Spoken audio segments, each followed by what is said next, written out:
স্বাগতম। আপনি শুনছেন সত্যজিৎ রায়ের লেখা ফেলুদার রহস্য রোমাঞ্চ গল্প শকুন্তলার কণ্ঠহার এর তৃতীয় ও শেষ পর্ব, যেখানে প্রাচীন সিনেমা জগতের এক প্রখ্যাত অভিনেত্রী মাইসোরের মহারাজার উপহার আর এক রহস্যময় কণ্ঠহার জড়িয়ে পড়ে এক অনবদ্য গোয়েন্দা তদন্তে। আমাদের চ্যানেলে নিয়মিত এরকম দারুণ সব অডিও গল্প পেতে সাবস্ক্রাইব করতে ভুলবেন না। চলুন শুরু করা যাক আজকের রহস্যযাত্রা। হলো আপনার কোয়েশ্চেনিং? ভদ্রলোক জিজ্ঞেস করলেন। তা হলো, তবে আপনার ছেলে কোনো প্রশ্ন করতে দিল না। জয়ন্তবাবু আক্ষেপের ভঙ্গিতে মাথা নেড়ে বললেন, প্রসেনজিৎ ওরকমই, ওর আশা আমি প্রায় ছেড়ে দিয়েছি। যাই হোক, আপনাকে ডাকার কারণ, মিস্টার সালধানা কি এখনও দোকানে থাকবেন? এখন তো 5:30, এখনও নিশ্চয়ই থাকবে। তাহলে ওর দোকানে ঠিকানা, টেলিফোন নাম্বারটা যদি দেন। ভদ্রলোক তক্ষুনি টেলিফোনের পাশে রাখা প্যাড থেকে একটা পাতা ছিঁড়ে ঠিকানা আর ফোন নম্বর লিখে ফেলুদার হাতে দিলেন। এখান থেকেই ফোন করে নি, বলল ফেলুদা। সার্টেনলি। ফেলুদা ফোন করতেই ভদ্রলোককে পেয়ে গেলাম। উনি তক্ষুনি ফেলুদাকে চলে আসতে বললেন। আরেকজনের সঙ্গে কথা বলা বাকি থেকে যাচ্ছে, বলল ফেলুদা। তিনি হলেন আপনার শালা রতনলাল বাবু। মিস্টার সুকিয়েসকে কাল প্রশ্ন করব। রতনলাল থাকে ফ্রেজার রোডে একটা ফ্ল্যাটে, তার ঠিকানার টেলিফোন নম্বরও আপনাকে দিয়ে দিচ্ছি। তাকে পাবার ভালো সময় হচ্ছে সন্ধ্যে 7টার পর। হজরতগঞ্জে সালধান অ্যান্ড কোম্পানিতে পৌঁছে একটু হুচকিয়ে গেলাম। এত পুরনো দোকান সেটা ভাবতে পারিনি। আর 15 মিনিট পরেই দোকান বন্ধ হয়ে যাবে। ভদ্রলোক একটা ডেস্কের পিছনে বসেছিলেন। দোকানে কোনো খদ্দের নেই, খালি একজন কর্মচারী এদিক ওদিক ঘুরছে। সালধানা আমাদের দেখেই হেসে দাঁড়িয়ে উঠলেন। আসুন, বসুন মিস্টার মিটার। আমরা তিনজনে 3টে চেয়ারে বসলাম। এখানে এসে আপনাকে অসুবিধায় ফেললাম না তো?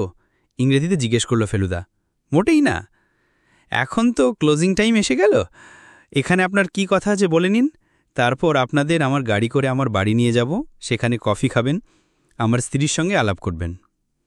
তাহলে ভালোই হবে, বলল ফেলুদা। কারণ আপনার স্ত্রীকেও 2-1টা প্রশ্ন করার আছে।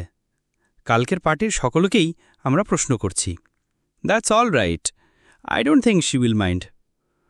আমার প্রথম প্রশ্ন, আপনার দোকান কতদিনের? তা প্রায় 70 বছর হলো। আমার ঠাকুরদাদা দোকানটার পত্তন করেন, লখনউয়ের প্রথম মিউজিক শপ। কিন্তু এখন নিশ্চয়ই আরও মিউজিক শপ হয়েছে? আরও 2টো হয়েছে, দুটোই আমাদের জাতভারীদের করা। একটার মালিক ডিমেলো, আর একটা নরনহা। এদের মধ্যে একটা আবার হজরতগঞ্জেই, আমার দোকানের কাছেই। দুঃখের বিষয়, আমরা ঠিক সময়ের সঙ্গে তাল রেখে চলতে পারিনি। সেটা বোধহয় দোকানের চেহারা দেখেই বুঝতে পারছেন। আপনাদের ব্যবসা তার মানে ভালো চলছে না? কি আর বলবো মিস্টার মিটার, এটা কম্পিটিশনের যুগ। আমার ছেলেকে যদি দোকানে বসাতে পারতাম, তাহলে তার ইয়াং আইডিয়াজ অনেক কাজে দিত।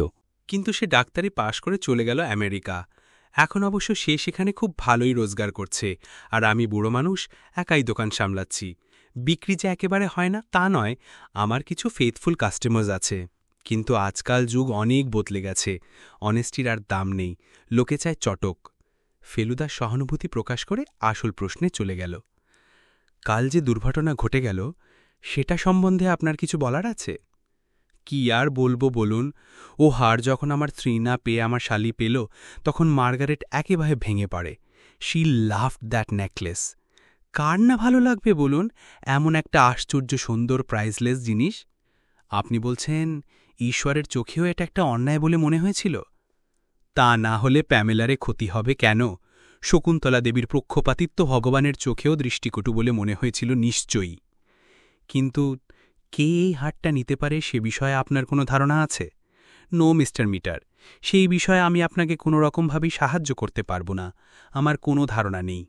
সুনীলা দেবীর ছেলে যে কুপথে যাচ্ছে সেটা আপনি জানেন? আমি সেটা আন্দাজ করেছি। সে বোধহয় নেশা করে, আর তার জন্য তার প্রায়ই টাকার দরকার হয়। সালডেনহা চুকচুক করে আক্ষেপসূচক শব্দ করলেন, তারপর বললেন, দ্যাট মে বি সো, কিন্তু তাই বলে সে তার মার এমন একটা সাধের জিনিস চুরি করবে, এইটা আমার কাছে একটু বাড়াবাড়ি বলে মনে হচ্ছে। ফিল্মটা চলার সময় কাউকে ঘর থেকে বেরোতে দেখেছিলেন? No, but I saw Sukias coming in. Thank you.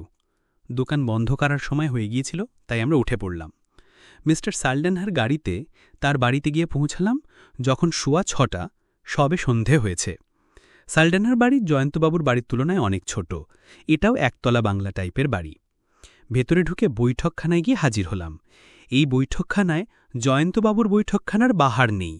বোঝাই যায় সালডেনহার অবস্থা তেমন ভালো না এবং তার গৃহিণীর বাড়ি সুন্দর করে সাজিয়ে রাখার দিকে তেমন ঝোঁক নেই। মার্গারেট, ইউ হ্যাভ ভিজিটার্স বলে একটা হাঁক দিয়ে সালডেনহা পাশের সোফায় বসে পড়লেন। আমাদের অবশ্য পরমুহূর্তেই দাঁড়াতে হলো, কারণ ঘরে মিসেস সালডেনহা অর্থাৎ মার্গারেট সুশীলা দেবী এসে ঢুকেছেন। ও, মিস্টার মিতার। ভদ্রমহিলার ঠোঁটের কোণে হাসি দেখা দিল, কিন্তু সে হাসি মুখ আলো করা হাসি নয়, কারণ হাসা সত্ত্বেও একটা অবসাদের ভাব মুখে থেকে গেল। ফেলোটা বলল, বসুন সুশীলা দেবী। আপনি বোধহয় জানেন না যে জয়ন্তবাবু কালকের চুরির ব্যাপারে আমাকে তদন্ত করতে বলেছেন? সেটা আজ সকালেই আন্দাজ করছিলাম। সেই ব্যাপারেই আমি আপনাকে একটা প্রশ্ন করতে চাই। সালডেনহা এই সময় উঠে পড়ে বললেন, আমি আপনাদের জন্য কফি বলছি, আর আমার পোশাকটা বদলে একটু মুখটা ধুয়ে আসছি, ততক্ষণ আপনারা কথা বলুন। সালডেনহা চলে গেলেন ভিতরে। সুশীলা দেবী বললেন, কি প্রশ্ন করবেন করুন। আপনার বিয়ে হয়েছে কতদিন? 35 বছর। আপনার একটি ছেলে আমেরিকায় আছে শুনলাম। হ্যাঁ, এছাড়া আর কোনো সন্তান আছে? একটি মেয়ে আছে, তার বিয়ে হয়ে গেছে। সে কুলুতে থাকে, তার স্বামীর সেখানে অ্যাপেল অর্চার্ড আছে। আপনার বোনের চেয়ে আপনি কত বড়? 2 বছরের। তার মানে আপনারা প্রায় পিঠোপিঠি। হ্যাঁ। আপনার বোনের প্রতি আপনার কীরকম মনোভাব ছিল? একেবারে ছেলে বয়সে আমরা দুজন ভীষণ বন্ধু ছিলাম। প্যামের আমাকে ছাড়া চলতই না।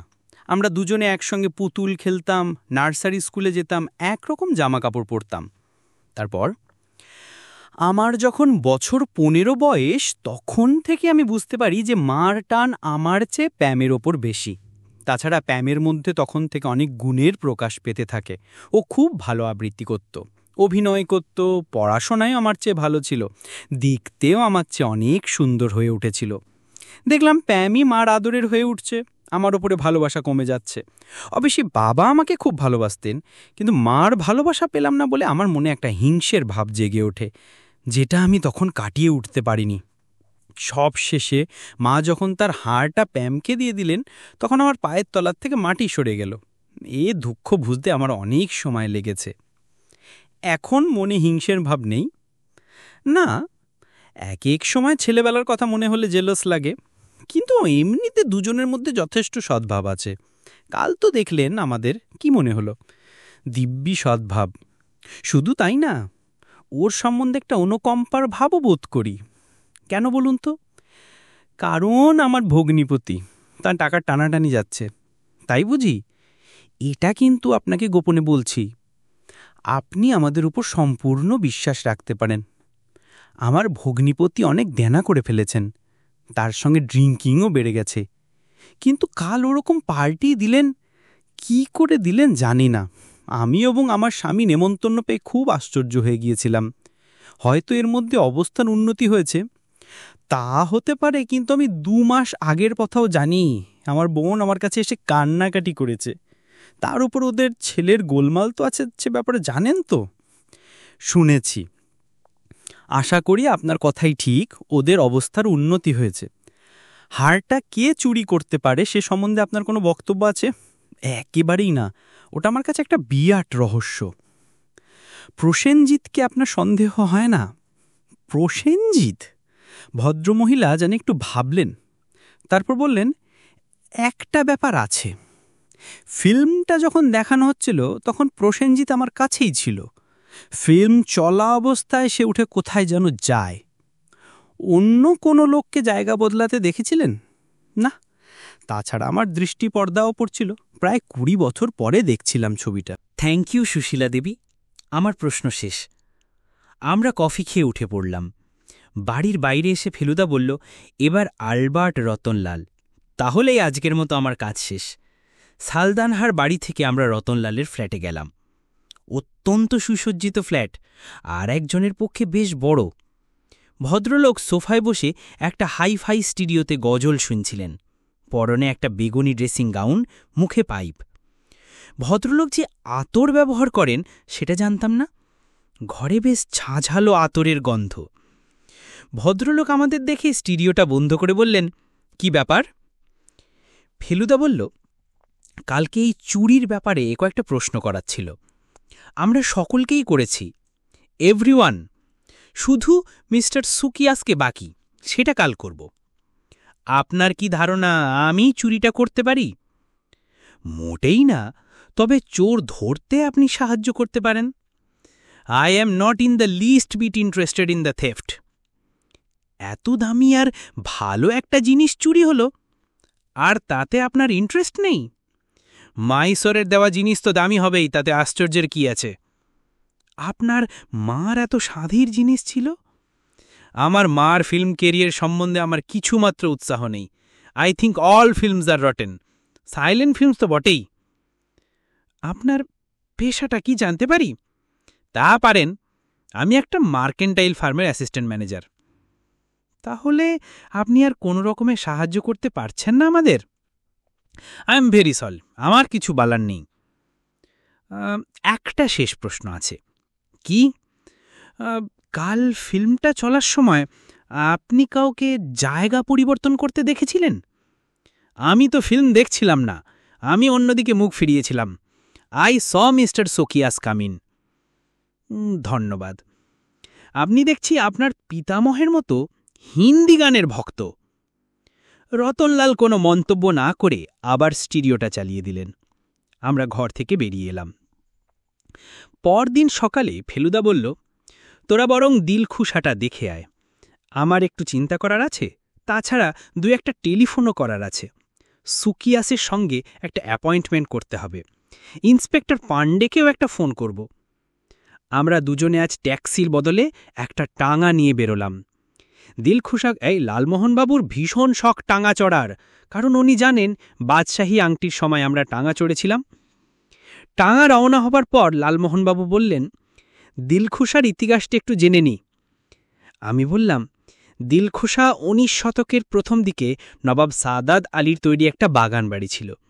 এর আশেপাশে হরিণ চড়ে বেড়াত। এখন শুধু ব্যাপারটার ভগ্নাবশেষ রয়েছে, তবে তার পাশে একটা সুন্দর পার্ক রয়েছে যেখানে লোকে বেড়াতে যায়। দিলখুশার উত্তরে বিখ্যাত লা মার্টিনিয়ার স্কুল, অষ্টাদশ শতাব্দীতে ক্লড মার্টিনের তৈরি। মার্টিন ছিলেন মেজর জেনারেল। দিলখুশা থেকে এই স্কুলটা দেখতে পাবেন। টাঙাতে যেতে যেতে মনে হচ্ছিল সত্যি লখনৌর মতো বাহারের শহর ভারতবর্ষে অন্য কম জায়গায় আছে। লালমোহনবাবু অবশ্য বারবারই বলছেন, ইতিহাস চোখের সামনে দেখতে পাচ্ছি। দিলখুশার ভগ্নাবশেষ দেখতে বেশি সময় লাগে না, তাই আমরা সে কাজটা শেষ করে পার্কটা একটু বেড়াতে গেলাম। আর সেখানে গিয়েই একটা বিশ্রী ঘটনায় আমাদের জড়িয়ে পড়তে হলো। প্রথমে মনে হয়েছিল পার্কে কোনো লোকজন নেই, লোক সচরাচর হয় বিকেলের দিকে। আমরা ফুলবাগানের মধ্যে দিয়ে খানিক দূর হাঁটার পর একটা গাছের পিছনে একটা বেঞ্চির খানিকটা অংশ দেখলাম, আর সেই সঙ্গে মানুষের গলার আওয়াজ পেলাম। গাছটা পেরোতেই যে দৃশ্যটা দেখলাম তাতে আমাদের বুকের ভিতরটা ছ্যাদ করে উঠল। দেখি কি, প্রসেনজিৎ আর দুটি তারই ধাঁচের ছেলে বেঞ্চিতে বসে কি যেন খাচ্ছে। তিনজনেরই চুল উস্কো-খুস্কো আর চোখ ঘোলাটে। ওরা যা নেশা করছিল তাতে কোনো সন্দেহ নেই, আর এই নেশা বড় সহজ নেশা নয়। এ হলো ড্রাগের ব্যাপার, যা খেয়ে মানুষ সম্পূর্ণ হুঁশ হারিয়ে খুন পর্যন্ত করতে পারে।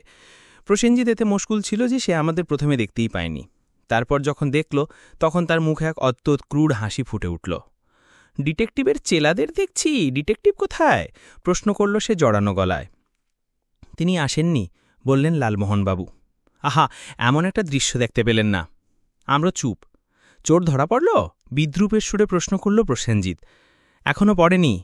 আমাকেই তো সকলে সন্দেহ করছে, তাই না? কারণ আমার টাকার অভাব, লোকের কাছে ধার চাইতে হয় ঘণ্টাখানেক স্বর্গবাসের জন্য। শুন, I can tell you this, হার চুরি করার মতো বোকা আমি নই। আমার লাক খুলে গেছে। আমি বেশিরভাগ টাকা পাই জুয়ো খেলে। মাঝে মাঝে লোকের কাছে ধার করতে হয়, কারণ এই জিনিস একবার ধরলে আর ছাড়া যায় না। আপনি ধরলে আপনিও আর ছাড়তে পারতেন না, মিস্টার থ্রিলার রাইটার। একবার ট্রাই করে দেখুন না, আপনার লেখা অনেক ইমপ্রুভ করে যাবে। মাথার মধ্যে গল্পের প্লট ভিড় করে আসবে। কি মিস্টার রাইটার, কি বলেন? আমরা দুজনেই নির্বাক। এরকম একটা দৃশ্যের সামনে পড়তে হবে ভাবতেই পারিনি। তবে একটা কথা বলে রাখি, হঠাৎ তরাক করে দাঁড়িয়ে উঠে খসখসে ধারালো গলায় বলল প্রসেনজিৎ। তারপর তার জিন্সের পকেট থেকে একটা ফ্লিক নাইফ বের করে খ্যাচ করে বোতাম টিপে ফলাটা বার করে সেটা আমাদের দিকে বাড়িয়ে বলল, আজকের কথা যদি ভুল অক্ষরেও কেউ জানতে পারে তাহলে বুঝব সেটা আপনাদের কীর্তি। তখন বুঝবেন এই ছুরির ধার কত। নাও ক্লিয়ার আউট ফ্রম হেয়ার। বেগতিক ব্যাপার, এখানে থাকার আর নিরাপদ নয়, আর কোনো প্রয়োজনও নেই। যা দেখার তা দেখে নিয়েছি, আর এই দৃশ্য শুধু আমরাই দেখেছি, আর কেউ দেখেনি। আমরা দুজনেই আবার টাঙা করে হোটেলে ফিরে এলাম। সারা পথ দুজনের মুখে একটিও কথা নেই। হোটেলে ফিরে দেখে আমাদের ঘরে শিলা বসে আছে, তার হাতে অটোগ্রাফ খাতা। আমাদের দেখে শিলা উঠে পড়ল, বলল, আপনার কিছুটা সময় নষ্ট করে গেলাম। এনিওয়ে, শো এর জন্য ধন্যবাদ। আশা করি আপনার ডিটেকশন সফল হবে। শিলা চলে গেলে পর লালমোহনবাবুকেই বলতে দিলাম ফেলুদাকে দিল খুশার ঘটনাটা। ফেলুদা সব শুনে বলল, আমার ওর চোখের চাহনি দেখেই সন্দেহ হয়েছিল ও ড্রাগ ব্যবহার করে, ও ছিলে ভবিষ্যৎ অন্ধকার। কিন্তু তাহলে ওই কি কণ্ঠহার চোর? লালমোহনবাবু জিজ্ঞেস করলেন। ফেলুদা কোনো উত্তর না দিয়ে বলল, ভালো কথা, আপনাদের আর একবার একটু বেরোতে হবে। হয় স্যার, সুকিয়াসের টেলিফোন খারাপ, অ্যাপয়েন্টমেন্ট হয়নি, আমিই বেরোতাম, কিন্তু শিলা এসে পড়ল। ওর বাড়িতে গিয়ে অ্যাপয়েন্টমেন্ট করতে হবে। চট করে বেরিয়ে পড়লে এখনও ওকে বাড়িতে পাওয়ার চান্স আছে। আমার মাথায় একটা জিনিস দানা বাঁধছে, তাই আমি বেরোতে যাচ্ছি না। যত তপসি, ট্যাক্সি নিয়ে বেরিয়ে পড়। লালমোহনবাবু একটা স্বস্তির নিঃশ্বাস ফেলে বললেন, যেটা শুনতে শুনতে প্রাণ হাঁপিয়ে উঠছিল, এবার তবু একটা কাজ পাওয়া গেল।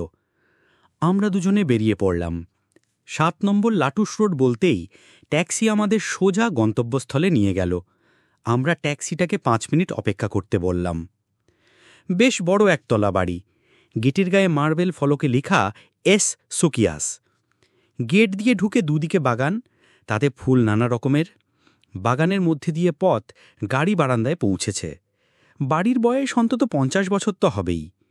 আমরা কলিং বেল টিপতে একজন বেয়ারা এসে দরজা খুলে দিল। লালমোহনবাবু জিজ্ঞেস করলেন, মিস্টার সুকিয়াস? হ্যাঁ। জি हाँ हुजूर, आपका शुभ नाम? जरा बोलिए, मिस्टर मीटर के पास से 2 आदमी आए हैं, 1 मिनट बातचीत के लिए। হিন্দিতে কটা ভুল হলো জানি না, কিন্তু বেয়ারা ব্যাপারটা বুঝে নিল। আমাদের 1 মিনিট অপেক্ষা করতে বলে সে ভিতরে চলে গেল। 1 মিনিট পরে যে বেয়ারা বেরিয়ে এলো, তার চেহারাই পাল্টে গেছে। দৃষ্টি বিস্ফারিত, হাত পা ঠকঠক করে কাঁপছে, মুখ দিয়ে কথাই বেরোচ্ছে না। খেয়া হওয়া, রুদ্ধশ্বাসে জিজ্ঞেস করলেন লালমোহনবাবু। আপ লোক আন্দার আইয়ে, কোনো রকমে বলল বেয়ারা। আমরা বেয়ারার পিছন পিছন ভিতরে ঢুকলাম। বেয়ারা সেইভাবেই কাঁপতে কাঁপতে বৈঠকখানা পেরিয়ে একটা ঘরে নিয়ে গিয়ে ঢোকালো আমাদের। ঘরটা হলো যাকে বলে স্টাডি। চারিদিকে নানারকম শিল্পদ্রব্য আর বইয়ে ঠাসা আলমারি। ঘরের মাঝখানে একটা বড় টেবিল, তার পেছনে একটা রিভলভিং চেয়ার। সেই চেয়ারে বসে টেবিলের উপর হুমড়ি খেয়ে পড়ে আছেন মিস্টার সুকিয়াস। পরনে সাদা শার্ট, তার পিঠ রক্তে লাল। এরকম বিভৎস দৃশ্য আমি কমই দেখেছি। কি হরিবল ব্যাপার, বললেন লালমোহনবাবু। তারপর বেয়ারার দিকে ফিরে বললেন, তুমি শেষ কখন দেখেছ তোমার মনিবকে? বেয়ারা আমতামতা করে যা বলল, তাতে বুঝলাম মিস্টার সুকিয়াস সকালে ব্রেকফাস্ট করে এই ঘরে চলে আসেন কাজ করতে। তিনি নিজে সব করেন, তার সেক্রেটারি নেই বা বাড়িতে অন্য কোনো লোক নেই। বেয়ারা এই সময়টা প্রয়োজন না হলে তাকে ডিস্টার্ব করে না। আজও সেই একই নিয়ম মানা হয়েছে। সকালে কোনো লোক ওর সঙ্গে দেখা করতে আসেনি? আমি জিজ্ঞেস করলাম। বেয়ারা মাথা নাড়ল, নেহি হুজুর, কই নেহি আয়া। আমি বুঝতেই পারছিলাম যে বাইরে থেকে সামনের দরজা দিয়ে লোক আসার কোনো দরকার নেই, কারণ সুকিয়াসের চেয়ারের পেছনেই হাট করে খোলা একটা জানালা, তাতে শিক নেই। খুনি যে সেই জানালা দিয়েই ঢুকেছে তাতে কোনো সন্দেহ নেই। তোমাদের টেলিফোন তো খারাপ, তাই না? লালমোহনবাবু প্রশ্ন করলেন। হাঁ হুজুর, দোড়ো সে খারাপ হ্যাঁ। কিন্তু আমি বললাম, পুলিশের কথা ভুলে গিয়ে চলুন ট্যাক্সি নিয়ে হোটেলে ফিরে গিয়ে ফেলুদাকে নিয়ে আসি, যা করার ওই করবে। তাই চলো। আমরা 10 মিনিটে হোটেলে পৌঁছে গেলাম। ফেলুদাকে খবরটা দিতেই সে তার খাতাটা ফেলে দিয়ে কোনো কিছু না বলে জ্যাকেটটা চাপিয়ে নিয়ে আমাদের দুজনকে সঙ্গে নিয়ে বেরিয়ে পড়ল। তার ভুরু ভীষণ কুঁচকে গেছে। সুকিয়াসের বাড়ি পৌঁছে সে প্রথমেই বেয়ারাকে জিজ্ঞেস করল, তোমাদের ড্রাইভার আছে? হ্যাঁ হুজুর, গাড়ি ভি হ্যাঁ। ড্রাইভারকে আমার কাছে পাঠিয়ে দাও। ড্রাইভার আসতে ফেলুদা তাকে তৎক্ষণাৎ থানায় খবর দিতে বলল। ড্রাইভার চলে গেল। এবার আমরা গিয়ে স্টাডিতে ঢুকলাম। ছুরি মেরেছে ভদ্রলোককে, বলল ফেলুদা। অস্ত্রটা নিয়ে গেছে। তারপর টেবিলের উপর ঝুঁকে পড়ে বলল, ভদ্রলোক চিঠি লিখছিলেন। সেটা অবশ্য আমিও দেখেছিলাম। ইংরেজি চিঠির বেশ খানিকটা লেখা হয়ে গেছিল যখন ছুরিটা মারে। এ কি, এ যে আমাকেই লেখা চিঠি, বলে উঠল ফেলুদা। তারপর বলল, যদিও পুলিশ আসার আগে এখানে কিছু নড়চড় করা উচিত না, চিঠিটা যখন আমার, তখন সেটার উপর আমার নিশ্চয়ই একটা ক্লেম আছে। এই বলে ফেলুদা চিঠিটা প্যাড থেকে ছিঁড়ে ভাঁজ গড়ে পকেটে পুরে নিল। তারপর জানালার কাছে গিয়ে বাইরে ঝুঁকে দেখল। জানালার বাইরে একটা হাত চারেক চড়া প্যাসেজ, তারপর এই বাড়ির পাঁচিল। সেই পাঁচিল টপকে লোক আসা খুব কঠিন নয়। বোঝাই যাচ্ছে খুনটা কোনো ভদ্রলোক করেননি। ফেলুদা প্রায় আপন মনেই কথাটা বলল। তারপর বলল, যতদূর মনে হয় এ হলো লখনৌইয়া ভাড়াটে গুন্ডার কাজ, আর এখানে ডাকাতির কোনো প্রশ্ন আসছে না, কারণ এই একটা ঘরেই অন্তত লাখ টাকার জিনিস রয়েছে। প্রশ্ন হচ্ছে, এই শয়তানটিকে কি নিয়ে এমপ্লয় করেছিলেন, অর্থাৎ লোকটি কার অ্যাকমপ্লিস? সেটা অবশ্য মিস্টার সুকিয়াসের ব্যক্তিগত ইতিহাস না জানলে বোঝা যাবে না, তাই নয় কি? লালমোহনবাবু বললেন। ফেলুদা বলল, ভদ্রলোকের বিষয়ে যে আমরা একেবারেই কিছু জানি না তা নয়। অদ্ভুত লোক ছিলেন সেটা তো জানি। চড়া সুদে টাকা ধার দেওয়ার সঙ্গে উঁচু দরের শিল্পদ্রব্যের সংগ্রহ গড়ে তোলা সাধারণ লোকের গম্য নয়। আমার ধারণা চিঠিতেও কিছু তথ্য পাওয়া যাবে। সেটা একবার পড়বেন না? লালমোহনবাবু জিজ্ঞেস করলেন। চিঠির উপরে কনফিডেন্সিয়াল লেখা ছিল, সেটা বোধহয় আপনি দেখেননি। ওটা পড়ব যথাস্থানে যথাসময়। আততাই কি সুকিয়াস দেখেছিলেন বলে মনে হয় না, কাজেই তার আইডেন্টিটি তো আর চিঠিতে থাকবে না। 10 মিনিটের মধ্যেই পুলিশ এসে গেল। আবার ইন্সপেক্টর পাণ্ডে ফেলুদার সঙ্গে করমর্দন করে বললেন, আপনি তো আমাদের টেক্কা দিয়েছেন দেখছি। তা দিয়েছি, কিন্তু এখন থেকে এ কেসের ভার সম্পূর্ণ আপনাদের উপর। আমি আর এতে নাক গলাতে চাই না, কারণ তাতে কোনো লাভ হবে না। শুধু আততে একে ধরলে পরে আমাকে একটা খবর দেবেন। আপনি তার মানে চললেন? হ্যাঁ, তবে আপনার সঙ্গে হয়তো 2-1 দিনের মধ্যেই আবার দেখা হবে, কারণ আমি সেই চুরির মামলাটা মোটামুটি সলভ করে এনেছি। বলেন কি? তাই তো মনে হচ্ছে। আমরা কিন্তু মিস্টার বিশ্বাসের ছেলেকে সন্দেহ করছি, আপনিও কি তাই করছেন? সেটা এখনও বলতে পারছি না, আমায় মাফ করবেন। আমরা ডেফিনিট প্রুফ পেয়েছি ওর ড্রাগসের খপ্পরে পড়েছে। ওর পিছনে একজন লোককেও লাগিয়ে দিচ্ছি আমরা। Well, best of luck. এখন তো আপনাদের হাতে আরেকটি ক্রাইম পড়ল। আচ্ছা, একটা প্রশ্ন আছে। গুন্ডা লাগিয়ে খুন সবখানেই সম্ভব, এবং সেটা লগ্নও তো সম্ভব? খুব বেশি মাত্রায়। থ্যাঙ্কস। কোনো একটা মামলার মাঝখানে ফেলুদাকে এত নিষ্কর্মা হয়ে পড়তে দেখিনি কখনো। আমরা পরপর 2 দিন লালমোহনবাবুকে নিয়ে লখনৌ শহর দেখিয়ে বেড়ালাম। আমি একবার জিজ্ঞেস করলাম, ফেলুদা, কি ব্যাপার বলো তো, তুমি এত চুপচাপ বসে আছো কেন? ফেলুদা বলল, অর্ধেক মামলার সমাধান হয়ে গেছে, বাকি অর্ধেক পুলিশের সাহায্য ছাড়া হবে না। আমি এর মধ্যে পাণ্ডের কাছ থেকে 2 বার ফোন পেয়েছি। মনে হয় পাকা খবর আর 2 দিনের মধ্যেই পেয়ে যাব। পুলিশের ব্যাপারটা কি সুকিয়াসের খুনের সঙ্গে জড়িত? ইয়েস, বলল ফেলুদা। আর হারচুরি? সেটা নিয়ে আর ভাববার কিছু নেই। আর সুকিয়াসের খুন সম্বন্ধে তোমার কি কোনো ধারণাই নেই? আছে, কিন্তু প্রমাণ চাই তো। সেই প্রমাণটা পুলিশ গুন্ডাটাকে ধরতে পারলেই পেয়ে যাব। কি খুন করিয়েছে সে সম্বন্ধে আমার একটা পরিষ্কার ধারণা আছে। আরও একটা দিন এইভাবে কেটে গেল। আমরা জটায়ুকে নিয়ে মিউজিয়াম দেখিয়ে আনলাম। এখন জটায়ুর লখনৌ দেখা শেষ বললেই চলে। আমাদের কলকাতায় ফিরতে 2 দিন বাকি আছে। দুপুরবেলা ফেলুদা যে ঠানটা আশা করছিল সেটা এলো মিস্টার পাণ্ডের কাছ থেকে। কথা বলার পর ওকে জিজ্ঞেস করতে ফেলুদা বলল, কেস খাতাম। ওরা গুন্ডাটাকে ধরেছে। শম্ভু সিং বলে এক পাঞ্জাবি, সে আদালতে দোষ স্বীকার করেছে। আসল লোককে দেখিয়ে দেবে বলেছে। যে ছুরিটা দিয়ে খুনটা করা হয়েছিল সেটাও পাওয়া গেছে। তাহলে এখন কি হবে? রহস্য উদ্ঘাটন আজ সন্ধে 7টায় জয়ন্ত বিশ্বাসের বাড়িতে। এরপর ফেলুদাকে পরপর অনেকগুলো ফোন করতে হলো। প্রথমে অবশ্য জয়ন্তবাবুকে। ভদ্রলোক রাজি হয়ে গেলেন, বললেন, তাহলে বাকি সবাইকে আপনিই খবর দিয়ে দিন, আপনি তো সকলের টেলিফোন নম্বরই জানেন। ভীষণ উৎকণ্ঠা নিয়ে 7:45 সময় হেক্টর জয়ন্ত বিশ্বাসের বাড়িতে গিয়ে হাজির হলাম। ইন্সপেক্টর পাণ্ডেও এসে পড়লেন 7:05 আগে। সঙ্গে 2 জন কনস্টেবল আর আরেকটি লোক যার হাতে হাত করা। বুঝলাম সেই হচ্ছে খুনি গুন্ডা। 7:05 মধ্যেই সকলে এসে পড়ল। সকলে বলতে তালিকাটা দিয়ে দিই। জয়ন্তবাবুর বাড়ির 5 জন, সাল্টানার বাড়ির 2 জন আর রতনলাল ব্যানার্জি। প্রশস্ত বৈঠকখানায় সকলে চেয়ার আর সোফাতে ছড়িয়ে বসলেন। রতনলাল আগেই প্রশ্ন করলেন, what is this farce? Feluda বলল, আপনি এটাকে প্রহসন বলে মনে করতে পারেন, কিন্তু আর সকলের কাছে ব্যাপারটা বোধহয় খুবই সিরিয়াস। হাতটা পাওয়া গেছে কি? চাপার স্বরে প্রশ্ন করলেন সুনীলা দেবী। যথাসমানই তার উত্তর পাবেন, বলল ফেলুদা। তারপর উঠে দাঁড়িয়ে সমবেত সকলের ওপর একবার চোখ বুলিয়ে বলল, রহস্যের সমাধান হয়েছে। বলাই বাহুল্য, এটা পুলিশের সাহায্য ছাড়া হতো না। আমি আপনাদের এখন ঘটনাটা বলতে চাই। আশা করি আপনাদের মনে যে সমস্ত প্রশ্ন রয়েছে তার জবাবও আমার কথায় পেয়ে যাবেন। আই হোপ খুব বেশি সময় নেবেন না, বললেন রতনলাল ব্যানার্জি। আমার একটা ডিনার আছে, যতটুকু দরকার তার এক মুহূর্ত বেশি নেব না, বলল ফেলুদা। সবাই চুপ। তাহলে এবার শুরু করি। করুন, বললেন জয়ন্তবাবু। গোড়াতেই বলে রাখি যে এখানে দুটো তদন্তের ব্যাপার নিয়ে আমাদের কারবার। এক হল শকুন্তলা দেবীর হাড়ছুরি, আর দ্বিতীয় হল মিস্টার সুকিয়াসের মার্ডার। এই তদন্তের ব্যাপারে আমি সকলকে জেরা করি। তার মধ্যে সকলেই যে সবসময় সত্যি কথা বলেছেন তা নয়। তাদের মিথ্যে কিছু ধরা পড়েছে অন্যের জেরাতে। কেউ কেউ কিছু কিছু জিনিস লুকোতে চেয়েছেন, কেউ কেউ আবার আমার প্রশ্নের জবাবই দেননি। হাড়ের ব্যাপারে অনেককে সন্দেহ করা চলতে পারত। তার মধ্যে ছিলেন শ্রীমান প্রসেনজিৎ, যিনি ড্রাগের নেশা ধরেছেন এবং সে ড্রাগ কেনার জন্য তার প্রায়ই টাকার দরকার হয়। সে টাকা তিনি ওর কাছ থেকে ধার করেন এবং জুয়া খেলেও জোগাড় করেন। তারপর আরেকজনকে সন্দেহ করা চলতে পারে।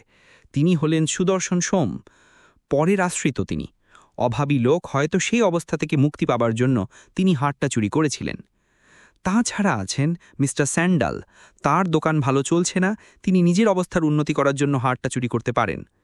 একজনের উপর সন্দেহ করার কোনো কারণ ছিল না, তিনি হলেন জয়ন্তবাবু, কারণ তার জবানিতে তিনি বলেছিলেন যে তার ব্যবসা ভালোই চলছে, তার টাকার কোনো অভাব নেই। কিন্তু আরেকজনের জবানিতে আমি শুনি যে তার ব্যবসা মোটেই ভালো যাচ্ছে না, তিনি ফ্রাস্ট্রেশন বশত তার মদের মাত্রা বাড়িয়ে দিয়েছেন। অবশ্যই এই জবানি থেকে কিছু প্রমাণ হয় না, এটা ভুলও হতে পারে। এখানে সুকিয়াসের খুনের ব্যাপারে আমাকে আসতে হচ্ছে। তিনি যখন খুন হন তখন একটা চিঠি লিখছিলেন। চিঠিটা কায় শেষ হয়ে গিয়েছিল এবং সেটা আমাকে উদ্দেশ্য করে লেখা। এই চিঠি লেখার কারণ হল তাকে হঠাৎ কানপুর চলে যেতে হচ্ছিল সেই সকালেই, তাই আমাকে তিনি কোয়েশ্চেনিংয়ের জন্য সময় দিতে পারছিলেন না। কিন্তু কানপুর যাবার আগেই তিনি খুন হন। এই চিঠি থেকে আমি দুটো তথ্য জানতে পারি। এক হলো এই যে শকুন্তলা দেবীর হাড়টা অবশেষে জয়ন্তবাবু তাকে বিক্রি করতে রাজি হয়েছিলেন 2 লাখ টাকায়। এই হাড়টা আর 3 দিনের মধ্যে সুকিয়াসে হস্তগত হবার কথা ছিল, কিন্তু তার আগেই হাড়টা চুরি হয়ে যায়। দ্বিতীয় তথ্য হল এই ঘরে সমবেত সকলের মধ্যে একজন আছেন যিনি মিস্টার সুকিয়াসের কাছে 50,000 টাকা ধার করেন 1.5 মাস আগে। তিনি বলেছিলেন টাকাটা 1 মাসের মধ্যে সুদ সমেত ফেরত দিয়ে দেবেন, কিন্তু দেননি। সুকিয়াস তাকে অনেক অনুরোধ করেও টাকাটা আদায় করতে পারেননি। তখন তিনি বলেন আইনের আশ্রয় নেবেন। এই সব তথ্য আমার জেরায় প্রকাশ পেয়ে যেত বলেই তাকে খুন করা হয়। অবশ্যই যিনি খুনটা করিয়েছিলেন তার পক্ষে সুকিয়াসের চিঠির কথা জানার কোনো উপায় ছিল না, কারণ খুনের সময় তিনি সেখানে উপস্থিত ছিলেন না।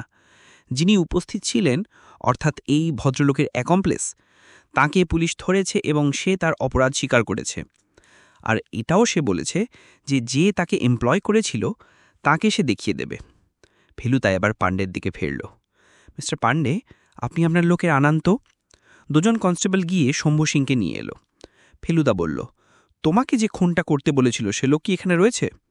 শম্ভু সিং এদিক ওদিক দেখে বলল, হাঁ হুজুর। তাকে দেখাতে পারবে? ওই যে সেই লোক, বলে একজন বিশেষ ব্যক্তির দিকে শম্ভু সিং তার হাতখড়া পড়া 2টো হাত একসঙ্গে তুলে দেখালো। সকলে অবাক হয়ে দেখল যে রতনলাল ব্যানার্জির মুখ থেকে তার পাইপটা খসে ঠক্কার শব্দে মাটিতে পড়ল। হোয়াট ননসেন্স ইজ দিস, বলে উঠলেন রতনলাল ব্যানার্জি। ফেলুদা বলল, আপনি ননসেন্সই বলুন আর ফার্সি বলুন, your game is up mister Banerjee. সমস্ত ঘরে একটা থমথমে ভাব। তার মধ্যে ফেলুদা কথা বলে চলল, আপনাকে একটা প্রশ্ন করতে চাই মিস্টার অ্যালবার্ট রতনলাল ব্যানার্জি। আপনার কিসের জন্য 50,000 টাকা ধার করার প্রয়োজন হয়েছিল সেটা বলবেন কি? I will not. এখনও তেজের সঙ্গে বললেন রতনলাল। তাহলে আমি বলি, বলল ফেলুদা। আপনি যা রোজগার করতেন তার চেয়ে অনেক বেশি খরচ করতেন। সুকি লিখেছে আপনি বাইজিদের পিছনে অঢেল টাকা ঢালতেন।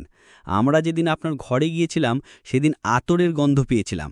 আমার ধারণা আমরা আসার আগে আপনার ঘরে একজন বাইজি ছিলেন, তাকে আপনি ভিতরে পাঠিয়ে দেন।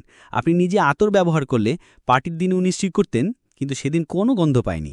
আমার মনে হয় আপনি আপনার পিতামহের স্বভাব পেয়েছিলেন। তাঁরও শেষ জীবনে অর্থভাব হয়েছিল। আপনিও সেই একই কারণে সুকিয়াসের দ্বারস্থ হয়েছিলেন। ও মাই গড, মাথা হেঁট করে রুদ্ধস্বরে বললেন Ratanlal. I am finished. Inspector Pandi ও একজন কনস্টেবল তার দিকে এগিয়ে গেল। ফেলুদা বলল, আমার বক্তব্য অবশ্য এখনও শেষ হয়নি, এখনও একটা রহস্য উদ্ঘাটন হতে বাকি আছে। সেটা হলো শকুন্তলা দেবীর কণ্ঠহার। সেটা জয়ন্তবাবু নিতে চেয়েছিলেন, কিন্তু পারেননি, কারণ সেটা তার আগেই অন্য একজনের হাতে যায়। কার? চাপাস্বরে জিজ্ঞেস করলেন সুনীলা দেবী। এখানে আমি একটা কথা বলতে চাই, বলল ফেলুদা। একটা ধারণা হয়েছিল যে সেদিন পার্টিতে যখন ফিল্মটা দেখানো হচ্ছিল সেই অন্ধকার অবস্থাতেই বুঝি কেউ গিয়ে হারটা নিয়ে আসে, কিন্তু আসলে ফিল্ম যখন চলে তখন পর্দা থেকে প্রতিফলিত আলোয় ঘর আর সম্পূর্ণ অন্ধকার থাকে না। আমি সেদিন প্রজেক্টরের পাশে দাঁড়িয়েছিলাম, আমার দৃষ্টি শুধু পর্দার দিকে ছিল না।